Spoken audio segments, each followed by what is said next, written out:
Deep core has become one of the most searched topics on the internet, yet almost all of the videos on it aren't even about the deep core. Does this look like I'm training my deep core? Because I'm actually not. And I'm not here, here, or here.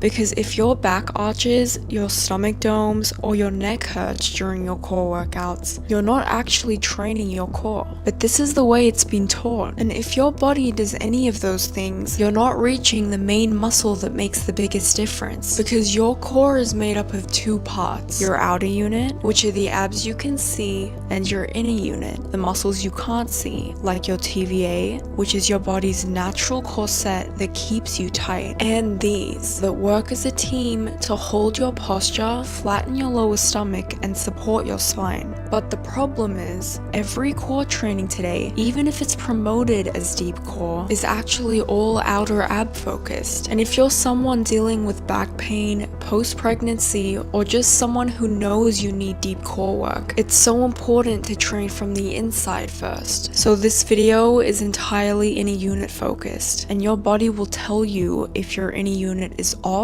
in 3 ways, starting with your neck. There are thousands of people saying the same thing every day when they train their core. My neck hurts. You've probably been told to hold your neck like this or to do crunches like this, but this does nothing for your deep core, because the minute you hold your neck and feel pain, you're increasing forward head posture. If I told you to stand up and do this every day until your neck started hurting, would you do it? You probably wouldn't. So why are we doing it on the floor? Holding your neck like this turns the movement you're doing into a crunch, and this only flexes your upper abs more, which does nothing for your deep core. There's no real reason to hold your neck. The more you hold your neck, the stabilizers in your neck stop working. Then these big muscles at the front start taking over, which causes that neck pain. The real way to support your neck is to remove your hands and place your tongue on the roof of your mouth. Your tongue helps stabilize your head, neck, and spine when it's placed correctly. So what you need to do is swallow, place your tongue on the roof of your mouth behind your front teeth, then lift. Now your neck is instantly supported because now the muscles under your jaw are stabilized and you stop feeling tension. Now the next sign is something everyone does but no one notices.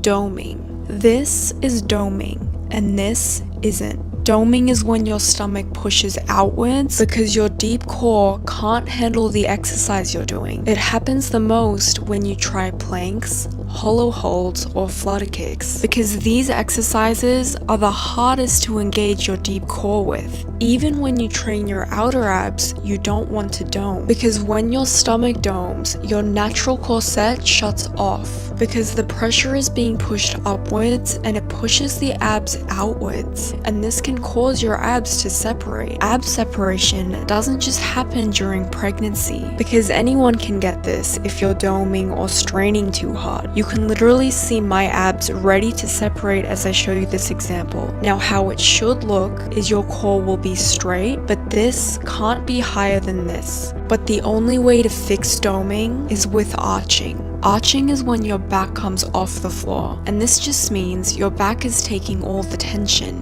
and your deep core isn't activating. The issue is, most people are told the only way to fix arching is to force your back against the floor. And this might be good for some people, but you'll see this might make you dome even more, or even put a lot of pressure on your lower back, keeping you in this constant cycle of never engaging your deep core. So the simplest way to fix both doming and arching for everyone is through your breath and a pelvic tilt. Start by lying down, then place your hands under your back, putting the thickest part of your hand under your belly button. We do this because your own hand will always be the right size for your lower back. Now take a deep breath in, and as you breathe out, tilt your pelvis back and push against your hand. But when you do this, as you breathe out, you want to make an S sound like a snake. It should sound something like this.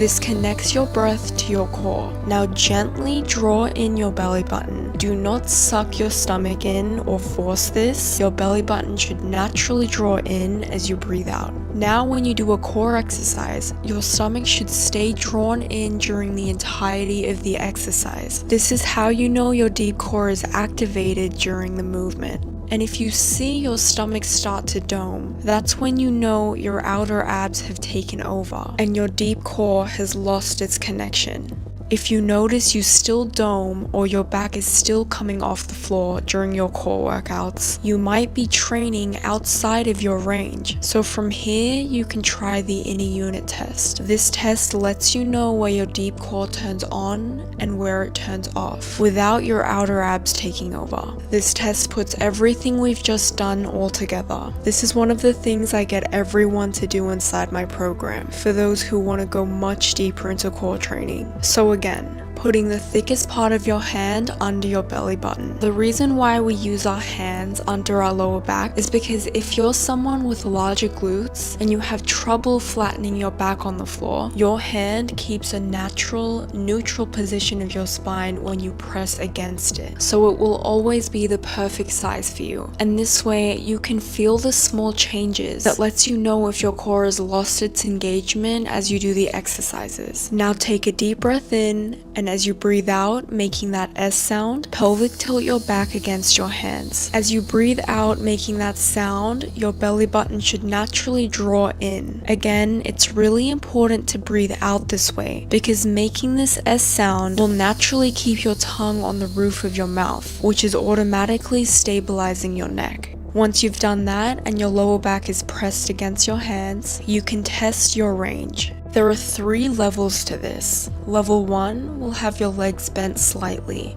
Level 2, your legs bent slightly further, or level 3, your legs being bent the furthest, but not fully straight. As you do each level, you're going to lift your legs up like this. The goal is to find what level your back comes off your hands, and where do you see your stomach start to dome. For example, if your back comes off at level 2, move back to level 1. If it comes off at level 3, move back to level 2. That is your range, and you will stay at that. The moment you go outside your range, your larger muscles will take over. Now that you know your level, the best way to strengthen your deep core is by doing long duration holds. The difference between ab training and deep core training is abs are trained through lots of repetitions, similar to how bodybuilders train. But we don't want to do this when we train our deep core, because the deep core is a part of our postural system, and it responds best when you do long duration holds. So holding something for a long time. It's super slow, gentle, and intentional. Your deep core is made to support your body 24/7 when you do everything. So when you do your hold at your level, you want to aim for up to a 3-minute hold. Again, make sure your tongue's on the roof of your mouth. Place your hands below your back. Take a deep breath in, and as you breathe out, making that S sound, draw your belly button in towards the spine as you do your pelvic tilt back.